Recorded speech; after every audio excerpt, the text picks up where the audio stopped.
ਸਤਿ ਸ਼੍ਰੀ ਅਕਾਲ। Jam TV ਦੇ ਇਸ ਤਾਜ਼ਾ ਐਪੀਸੋਡ ਦੇ ਵਿੱਚ ਤੁਹਾਡਾ ਸਾਰਿਆਂ ਦਾ ਬਹੁਤ-ਬਹੁਤ ਸਵਾਗਤ ਹੈ। ਸਭ ਤੋਂ ਪਹਿਲਾਂ ਅਸੀਂ ਸਾਰੇ ਦੇਸ਼ ਵਾਸੀਆਂ ਨੂੰ ਦੇਸ਼ ਦੇ ਆਜ਼ਾਦੀ ਦਿਵਸ ਮੌਕੇ ਸ਼ੁਭ ਕਾਮਨਾਵਾਂ ਦਿੰਦੇ ਹਾਂ। ਅੱਜ ਦਾ ਇਹ ਐਪੀਸੋਡ ਖਾਸ ਹੈ। ਖਾਸ ਇਸ ਕਰਕੇ ਹੈ ਕਿਉਂਕਿ ਸਾਡੇ ਪੱਕੇ ਦਰਸ਼ਕਾਂ ਨੂੰ ਇਹ ਗੱਲ ਚੇਤੇ ਹੋਣੀ ਹੈ ਕਿ ਜੈਮ ਟੀਵੀ ਦਾ ਪਹਿਲਾ ਐਪੀਸੋਡ 26 ਜਨਵਰੀ ਦਿਨ ਐਤਵਾਰ ਗਣਤੰਤਰ ਦਿਵਸ ਵਾਲੇ ਦਿਨ ਪ੍ਰਸਾਰਿਤ ਹੋਇਆ ਸੀ ਅਤੇ ਉਸੇ ਲੜੀ ਨੂੰ ਅੱਗੇ ਤੋਰਦੇ ਹਾਂ ਐਤਕੀ 15 ਅਗਸਤ ਆਜ਼ਾਦੀ ਦਿਵਸ ਮੌਕੇ ਵੀ ਇੱਕ ਖਾਸ ਐਪੀਸੋਡ ਬਣਾਉਣਾ ਬੇहद ਜ਼ਰੂਰੀ ਸੀ ਅਤੇ ਉਹੀ ਐਪੀਸੋਡ ਲੈ ਕੇ ਅੱਜ ਅਸੀਂ ਤੁਹਾਡੇ ਸਾਹਮਣੇ ਹਾਜ਼ਰ ਹੋਏ। ਐਤਕੀ ਦਾ ਜੋ ਆਜ਼ਾਦੀ ਦਿਵਸ ਹੈ, ਐਤਕੀ ਦਾ 15 ਅਗਸਤ ਕਾਫੀ ਜ਼ਿਆਦਾ ਅਹਿਮ ਹੈ ਕਿਉਂਕਿ ਦੁਨੀਆ ਇਸ ਵੇਲੇ ਕਰੋਨਾ ਮਹਾਮਾਰੀ ਦੇ ਨਾਲ ਜੂਝ ਰਹੀ ਹੈ ਅਤੇ ਪੂਰੀ ਦੁਨੀਆ ਵਾਂਗ ਭਾਰਤ ਦੇ ਹਾਲਾਤ ਵੀ ਇਸ ਤੋਂ ਪ੍ਰਭਾਵਿਤ ਹੋਏ ਅਤੇ ਪੂਰੀ ਤਰ੍ਹਾਂ ਬਦਲੇ ਹੋਏ ਨਜ਼ਰ ਆ ਰਹੇ ਆ। ਅਜਿਹੇ ਵਿੱਚ ਐਤਕੀ ਦੇ ਆਜ਼ਾਦੀ ਦਿਵਸ ਦੀ ਮਹੱਤਤਾ ਹੋਰ ਵੀ ਜ਼ਿਆਦਾ ਵੱਧ ਜਾਂਦੀ ਹੈ। ਕਿਵੇਂ ਵੱਧ ਜਾਂਦੀ ਹੈ, ਇਹੀ ਅੱਜ ਦੇ ਐਪੀਸੋਡ ਦੇ ਵਿੱਚ ਅਸੀਂ ਤੁਹਾਨੂੰ ਦੱਸਣ ਦੀ ਕੋਸ਼ਿਸ਼ ਕਰਾਂਗੇ।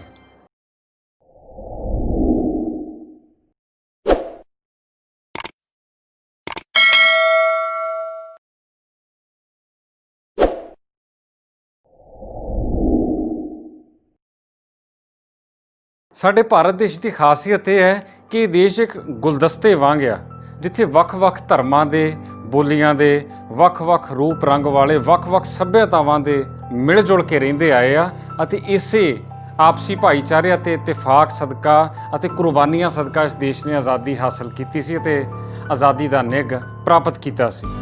ਅਤੇ ਆਜ਼ਾਦੀ ਤੋਂ ਬਾਅਦ ਦਾ ਇਹ ਸਫ਼ਰ ਹੁਣ 7 ਦਹਾਕਿਆਂ ਤੋਂ ਉੱਪਰ ਲੰਘ ਚੁੱਕਾ ਹੈ। ਜਿੱਥੇ ਇੱਕ ਪਾਸੇ ਸਾਨੂੰ ਆਜ਼ਾਦੀ ਦਿਵਸ ਮੌਕੇ ਖੁਸ਼ੀ ਦਾ ਪ੍ਰਗਟਾਵਾ ਕਰਨਾ ਚਾਹੀਦਾ, ਉੱਥੇ ਹੀ ਦੇਸ਼ ਦੇ ਜ਼ਿੰਮੇਵਾਰ ਅਤੇ ਸੂਝਵਾਨ ਨਾਗਰਿਕ ਹੋਣ ਦੇ ਨਾਤੇ ਸਾਡਾ ਇਹ ਵੀ ਫਰਜ਼ ਬਣਦਾ ਹੈ ਕਿ ਅਸੀਂ ਆਪਣੇ ਦੇਸ਼ ਅੰਦਰ ਨਜ਼ਰ ਆਉਂਦੀਆਂ ਸਮੱਸਿਆਵਾਂ ਵੱਲ ਵੀ ਧਿਆਨ ਦਈਏ, ਉਹਨਾਂ ਬਾਰੇ ਵੀ ਸੋਚੀਏ ਤਾਂ ਜੋ ਦੇਸ਼ ਨੂੰ ਤਰੱਕੀ ਦੇ ਰਾਹ ਤੋਰਿਆ ਜਾ ਸਕੇ। ਜਿਵੇਂ ਅਸੀਂ ਆਪਣੇ ਘਰ ਵਿੱਚ ਰਹਿੰਦੇ ਹਾਂ, ਘਰ ਵਿੱਚ ਕੋਈ ਚੀਜ਼, ਕੋਈ ਕਮੀ ਪੇਸ਼ੀ ਸਾਨੂੰ ਨਜ਼ਰ ਆਉਂਦੀ ਹੈ ਤਾਂ ਅਸੀਂ ਉਹਨੂੰ ਨਜ਼ਰਅੰਦਾਜ਼ ਨਹੀਂ ਕਰਦੇ, ਸਗੋਂ ਉਹਦਾ ਹੱਲ ਲੱਭਣ ਦੀ ਕੋਸ਼ਿਸ਼ ਕਰਦੇ ਹਾਂ ਤਾਂ ਕਿ ਘਰ ਨੂੰ ਹੋਰ ਬਿਹਤਰ ਬਣਾਇਆ ਜਾ ਸਕੇ। ਠੀਕ ਇਹੀ ਗੱਲ ਦੇਸ਼ ਦੇ ਉੱਪਰ ਵੀ ਲਾਗੂ ਹੁੰਦੀ ਹੈ ਤੇ ਸਾਨੂੰ ਦੇਸ਼ ਦੀਆਂ ਸਮੱਸਿਆਵਾਂ ਬਾਰੇ ਵੀ ਇਸੇ ਤਰ੍ਹਾਂ ਸੋਚਣਾ ਬਣਦਾ ਹੈ। ਆਜ਼ਾਦੀ ਦਿਵਸ ਮਨਾਉਣ ਦੇ ਨਾਲ ਨਾਲ ਜਿਸ ਸਮੱਸਿਆ ਵੱਲ ਸਾਨੂੰ ਸਭ ਤੋਂ ਜ਼ਿਆਦਾ ਧਿਆਨ ਦੇਣਾ ਬਣਦਾ ਹੈ ਉਹ ਇਹ ਹੈ ਕਿ ਸਾਡੇ ਦੇਸ਼ ਵਿੱਚ ਅਮੀਰ ਅਤੇ ਗਰੀਬ ਦਾ ਪਾੜਾ ਦਿਨ ਬ ਦਿਨ ਵੱਧਦਾ ਹੀ ਜਾ ਰਿਹਾ ਹੈ ਅਤੇ ਇਹ ਇੱਕ ਖਤਰਨਾਕ ਪੱਧਰ ਤੱਕ ਪਹੁੰਚ ਗਿਆ। ਅਸੀਂ ਪਿਛਲੇ ਕਈ ਸਾਲਾਂ ਤੋਂ ਦੇਖਦੇ ਆ ਰਹੇ ਹਾਂ ਕਿ ਅਮੀਰ ਜਿਹੜਾ ਹੋਰ ਅਮੀਰ ਹੁੰਦਾ ਜਾ ਰਿਹਾ ਤੇ ਗਰੀਬ ਜਿਹੜਾ ਹੋਰ ਗਰੀਬ ਹੁੰਦਾ ਜਾ ਰਿਹਾ ਤੇ ਦੋਨਾਂ ਦਾ ਫਰਕ ਜਿਹੜਾ ਆ ਉਹ ਹੁਣ ਬਹੁਤ ਜ਼ਿਆਦਾ ਵੱਧ ਚੁੱਕਾ ਹੈ। ਭਾਵ ਕਿ ਸਮਾਜ ਦੇ ਵਿੱਚ ਬਰਾਬਰਤਾ, ਇਕੁਐਲਿਟੀ ਨਹੀਂ ਹੈ ਅਤੇ ਇੱਕ ਬਹੁਤ ਵੱਡੀ ਚਿੰਤਾ ਦਾ ਵਿਸ਼ਾ ਹੈ। ਆਓ ਵੇਖਦੇ ਹਾਂ ਕਿ ਇਸ ਸੰਬੰਧੀ ਕਿਹੋ ਜਿਹੇ ਅੰਕੜੇ ਇਸ ਵੇਲੇ ਸਾਡੇ ਸਾਹਮਣੇ ਨਜ਼ਰ ਆਉਂਦੇ ਨੇ। ਵਰਲਡ ਇਕਨੋਮਿਕ ਫੋਰਮ ਇੱਕ ਬਹੁਤ ਵੱਡਾ ਨਾਂ ਆ ਜੋ ਇਕਨੋਮੀ ਦੇ ਖੇਤਰ ਵਿੱਚ ਪੂਰੀ ਦੁਨੀਆ ਦੀ ਸਹੀ ਤਸਵੀਰ ਵਿਖਾਉਂਦਾ ਹੈ। ਵਰਲਡ ਇਕਨੋਮਿਕ ਫੋਰਮ ਇਹਨਾਂ ਨੇ ਇਸੇ ਸਾਲ 19 ਜਨਵਰੀ ਨੂੰ ਇੱਕ ਤਾਜ਼ਾ ਤਰੀਨ ਰਿਪੋਰਟ ਦੁਨੀਆ ਦੇ ਮੂਹਰੇ ਪੇਸ਼ ਕੀਤੀ ਸੀ। ਇਸ ਰਿਪੋਰਟ ਦਾ ਨਾਂ ਸੀ ਗਲੋਬਲ ਸੋਸ਼ਲ ਮੋਬਿਲਿਟੀ ਰਿਪੋਰਟ। ਇਸ ਰਿਪੋਰਟ ਦੇ ਵਿੱਚ ਵਰਲਡ ਇਕਨੋਮਿਕ ਫੋਰਮ ਨੇ ਇੱਕ ਗੱਲ ਸਾਫ਼ ਕਰ ਦਿੱਤੀ ਕਿ social inequality is a major reason behind poverty in India. ਭਾਵ ਭਾਰਤ ਦੇਸ਼ ਦੇ ਵਿੱਚ ਗਰੀਬੀ ਦਾ ਸਭ ਤੋਂ ਵੱਡਾ ਕਾਰਨ ਇਹ ਹੈ ਕਿ ਇੱਥੇ ਸਮਾਜਿਕ ਨਾ ਬਰਾਬਰਤਾ ਹੈ। ਭਾਵ ਕਿ ਸਮਾਜ ਦੇ ਸਾਰੇ ਵਰਗ ਬਰਾਬਰ ਨਹੀਂ, ਉਹਨਾਂ ਦਾ ਆਪਸੀ ਫਰਕ ਹੀ ਇੰਨਾ ਹੈ ਕਿ ਦੇਸ਼ ਦੇ ਅੰਦਰ ਗਰੀਬੀ ਜਿਹੜੀ ਉਹ ਲਗਾਤਾਰ ਵੱਧਦੀ ਜਾ ਰਹੀ ਹੈ। ਵਰਲਡ ਇਕਨੋਮਿਕ ਫੋਰਮ ਦੀ ਇਹ ਰਿਪੋਰਟ ਇਹ ਕਹਿੰਦੀ ਹੈ ਕਿ ਦੇਸ਼ ਦੇ ਅੰਦਰ 22 ਕਰੋੜ ਲੋਕ ਹੁਣ ਵੀ ਅਜਿਹੇ ਨੇ ਜਿਹੜੇ ਇੱਕ ਦਿਹਾੜੀ ਦੇ ਵਿੱਚ, ਇੱਕ ਦਿਨ ਦੇ ਅੰਦਰ 32 ਰੁਪਏ ਤੋਂ ਜ਼ਿਆਦਾ ਖਰਚਾ ਕਰ ਹੀ ਨਹੀਂ ਸਕਦੇ। ਹੋਰ ਵੀ ਚਿੰਤਾ ਵਾਲੀ ਗੱਲ ਇਹ ਹੈ ਕਿ ਵਰਲਡ ਇਕਨੋਮਿਕ ਫੋਰਮ ਨੇ ਇਹ ਵੀ ਕਿਹਾ ਸੀ ਕਿ ਭਾਰਤ ਦੇਸ਼ ਵਿੱਚ ਜੋ ਗਰੀਬੀ ਵਰਗ ਤੋਂ ਹੇਠਾਂ ਜੋ ਲੋਕ ਰਹਿ ਰਹੇ ਆ ਉਹਨਾਂ ਨੂੰ ਦੇਸ਼ ਦੀ ਐਵਰੇਜ ਸੈਲਰੀ ਯਾਨੀ ਆਮ ਜਿੰਨੀ ਆਮਦਨ ਉਹਨਾਂ ਨੂੰ ਹੋਣੀ ਚਾਹੀਦੀ ਹੈ ਉਸ ਪੱਧਰ ਤੱਕ ਆਉਣ ਦੇ ਲਈ 7 ਪੀੜ੍ਹੀਆਂ ਲੱਗ ਜਾਣੀਆਂ। ਭਾਵ ਗਰੀਬੀ ਤੋਂ ਉੱਪਰ ਉੱਠਣ ਦੇ ਲਈ ਉਹਨਾਂ ਨੂੰ 7 ਪੀੜ੍ਹੀਆਂ ਹੱਲੇ ਹੋਰ ਇੰਤਜ਼ਾਰ ਕਰਨਾ ਪੈਣਾ ਹੈ। ਇਹ ਸਾਡੇ ਦੇਸ਼ ਦੀ ਗਰੀਬੀ ਦੀ ਹੁਣ ਦੀ ਤਾਜ਼ਾ ਤਸਵੀਰ ਹੈ।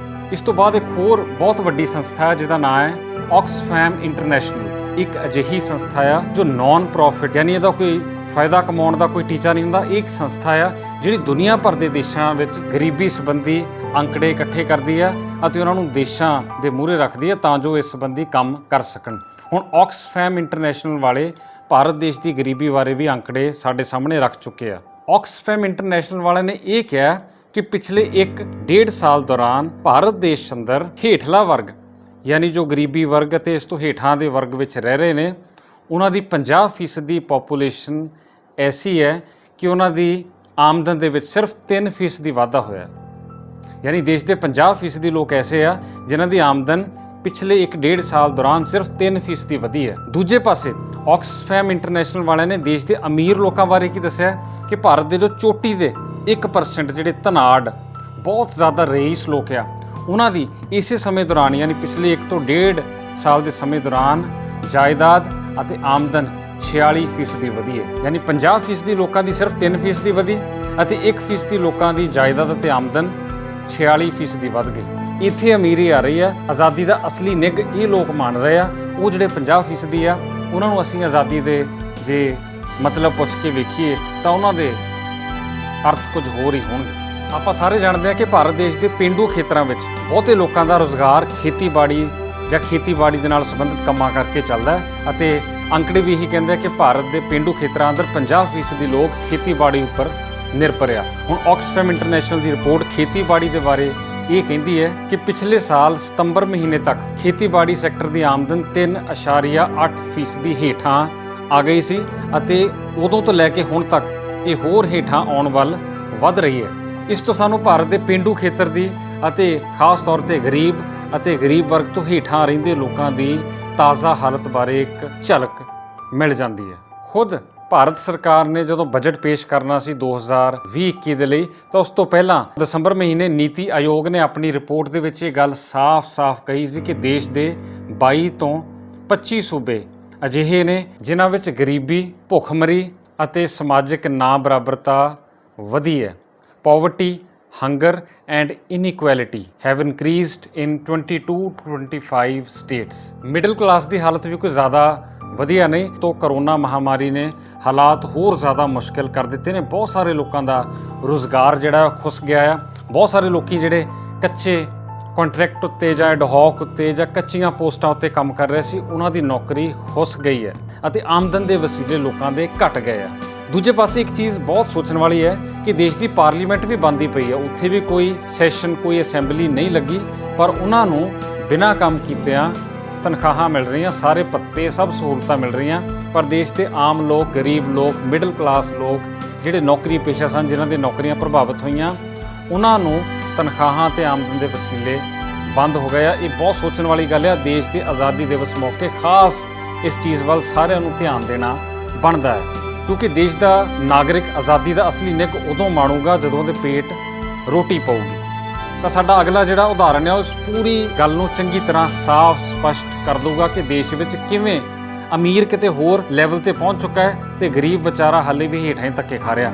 ਜਿੱਥੇ ਦੇਸ਼ ਵਿੱਚ ਹੁਣ ਅਸੀਂ ਦੇਖ ਲਿਆ ਕਿ ਕਿਹੋ ਜਿਹੇ ਹਾਲਾਤ ਆ, ਉੱਥੇ ਅਮੀਰ ਲੋਕ ਕਿਵੇਂ ਪੈਸੇ ਦੇ ਨਾਲ ਖੇਡ ਰਹੇ ਆ, ਇਹ ਹੁਣੇ ਅਸੀਂ ਤੁਹਾਨੂੰ ਦੱਸਦੇ ਹਾਂ। ਅਗਲੇ ਮਹੀਨੇ IPL ਸ਼ੁਰੂ ਹੋਣ ਵਾਲੀ ਹੈ, ਇੰਡੀਅਨ ਪ੍ਰੀਮੀਅਰ ਲੀਗ ਕ੍ਰਿਕਟ, ਜਿਹਦੇ ਲਈ ਸਾਰਾ ਦੇਸ਼ ਬਹੁਤ ਬੇਸਬਰੀ ਨਾਲ ਇੰਤਜ਼ਾਰ ਕਰਦਾ ਹੈ। ਹੁਣ ਉਸੇ IPL ਦਾ TV ਉੱਤੇ ਵੀ ਪ੍ਰਸਾਰਣ ਹੋਣਾ ਹੈ ਅਤੇ TV ਪ੍ਰਸਾਰਣ ਕਰਨਾ ਸਟਾਰ ਸਪੋਰਟਸ ਨੈਟਵਰਕ ਨੇ। ਹੁਣ ਸਟਾਰ ਸਪੋਰਟਸ ਵਾਲਿਆਂ ਨੇ IPL ਦੇ ਲਈ ਆਪਣੇ ਐਡਵਰਟਾਈਜ਼ਮੈਂਟ ਦੇ ਰੇਟਸ ਦਾ ਐਲਾਨ ਕੀਤਾ ਕਿ ਜਦੋਂ ਉਹਨਾਂ ਨੇ ਮੈਚ ਦਿਖਾਉਣੇ ਆ, ਉਹਦੇ ਵਿੱਚ ਜਿਹੜੀ ਐਡਵਰਟਾਈਜ਼ਮੈਂਟ ਚੱਲਣੀ ਹੈ ਉਹਦੇ ਉਹ ਕਿੰਨੇ ਪੈਸੇ ਵਸੂਲਣਗੇ।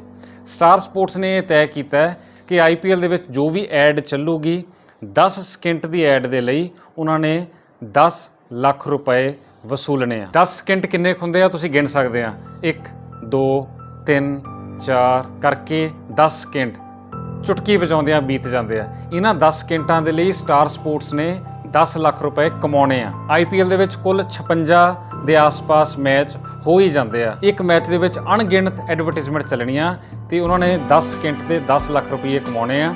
ਉਸ ਵੇਲੇ ਜਦੋਂ ਦੇਸ਼ ਵਿੱਚ ਗਰੀਬ ਲੋਕੀ 1-1 ਰੁਪਈਏ ਲਈ ਤਰਸ ਰਹੇ ਆ, ਨੌਕਰੀਆਂ ਤੋਂ ਵਿਹਲੇ ਹੋ ਕੇ ਬੈਠੇ ਆ, ਉਸ ਵੇਲੇ ਕਈ ਲੋਕੀ ਲੱਖਾਂ ਕਰੋੜਾਂ ਵਿੱਚ ਖੇਡ ਰਹੇ ਆ। ਇਹ ਇਸ ਦੇਸ਼ ਦੀ ਅਸਲ ਤਸਵੀਰ ਆਜ਼ਾਦੀ ਦਿਵਸ ਮੌਕੇ ਸਾਨੂੰ ਪਤਾ ਲੱਗਦੀ ਹੈ। ਇਹ ਤਾਂ ਸੀ ਅੰਤਰਰਾਸ਼ਟਰੀ ਅਤੇ ਰਾਸ਼ਟਰੀ ਪੱਧਰ ਉੱਤੇ ਅੰਕੜਿਆਂ ਦੀ ਗੱਲ।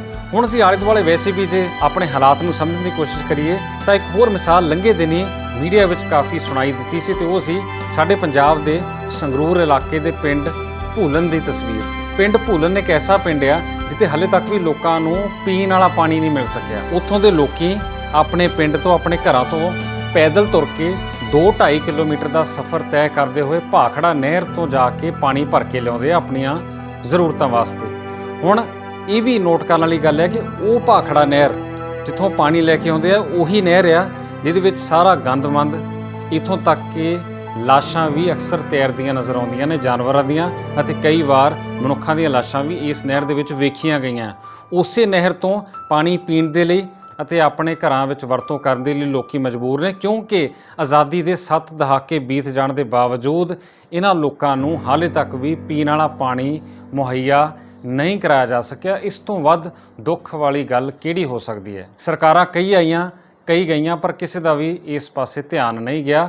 ਅਤੇ ਐਤਕੀ ਆਜ਼ਾਦੀ ਦਿਵਸ ਤੋਂ ਪਹਿਲਾਂ ਇਸ ਪਿੰਡ ਦੀ ਇਹ ਕਹਾਣੀ ਮੀਡੀਆ ਵਿੱਚ ਮੂਹਰੇ ਆਈ ਹੈ ਤੇ ਕਾਫੀ ਲੋਕਾਂ ਦਾ ਇਹਨੇ ਧਿਆਨ ਖਿੱਚਿਆ। ਆਜ਼ਾਦੀ ਦਿਵਸ ਮੌਕੇ ਦੇਸ਼ ਦੇ ਹਾਲਾਤ ਦੀ ਗੱਲ ਕਰਦੇ ਹਾਂ, ਸਾਨੂੰ ਇੱਕ ਹੋਰ ਬਹੁਤ ਮੁੱਦਾ ਵਿਚਾਰ ਲੈਣਾ ਚਾਹੀਦਾ। ਉਹ ਹੈ ਦੇਸ਼ ਦੇ ਨਾਗਰਿਕ ਨੂੰ ਕਿੰਨੀ ਕੁ ਸੁਰੱਖਿਆ ਹੈ ਇਸ ਵੇਲੇ। ਅਸੀਂ ਸੜਕਾਂ ਉੱਤੇ ਚੱਲਦੇ ਹੋਏ ਖਾਸ ਤੌਰ ਤੇ ਔਰਤਾਂ ਨੂੰ ਕਿੰਨੀ ਕੁ ਸੁਰੱਖਿਆ ਹਾਸਲ ਹੈ, ਇਸ ਦੀ ਵੀ ਇੱਕ ਮਿਸਾਲ ਲੰਘੇ ਦਿਨੀ ਅਸੀਂ ਵੇਖ ਚੁੱਕੇ ਹਾਂ, ਜਦੋਂ ਸੁਦੀਕਸ਼ਾ ਭਾਟੀ, ਇੱਕ ਹੋਣਹਾਰ ਲੜਕੀ ਜਿਹੜੀ ਆਪਣੇ ਦਮ ਉੱਤੇ ਟੌਪਰ ਬਣ ਕੇ ਜਿਹਨੇ ਸਕਾਲਰਸ਼ਿਪ ਹਾਸਲ ਕੀਤੀ, ਅਮਰੀਕਾ ਪੜ੍ਹਾਈ ਕਰਨ ਗਈ, ਵਾਪਸ ਆਪਣੇ ਦੇਸ਼ ਆਈ ਤਾਂ ਉਸ ਦੀ ਜਾਨ ਚਲੀ ਗਈ। ਜਾਨ ਕਿਉਂ ਗਈ? ਕਿਉਂਕਿ ਸੜਕ ਉੱਤੇ ਉਹਦਾ ਸਫ਼ਰ ਕਰਨਾ ਵੀ ਮਹਿਫੂਜ਼ ਨਹੀਂ ਸੀ।